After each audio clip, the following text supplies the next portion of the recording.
এক এলাকায় একটা প্রসিদ্ধ কূপ ছিল। সে এলাকার লোকেরা সেই কূপ থেকে পানি নিত। একদিন ৮ এবং ১০ বছর বয়সী দুই বন্ধু সেই কূপের পাশে খেলার সময় তাদের দুইজনের মধ্য থেকে একজন সেই কূপের মধ্যে পড়ে গেল। অপর বন্ধু কূপের পাশে দাঁড়িয়ে চিৎকার করে মানুষের সাহায্য চাইতে থাকল। ঘটনাক্রমে সেই দিন কূপের আশেপাশে একজন লোকও ছিল না।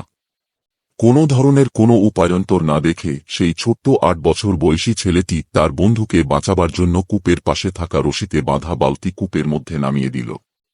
অনেক কষ্ট করে তার বন্ধুকে কূপ থেকে বের করে আনল। তারা দুইজন এলাকায় এসে যখন এই ঘটনা বলল, কেউ তাদের কথা বিশ্বাস করল না যে এই ছোট্ট ৮ বছরের বাচ্চা কিভাবে আরেকটা ১০ বছরের বাচ্চাকে কূপের নিচ থেকে টেনে তুলতে পারে। সে এলাকার একজন জ্ঞানী লোক ছিল। সে বলল, হ্যাঁ, ওরা দুইজনই সত্য কথা বলছে।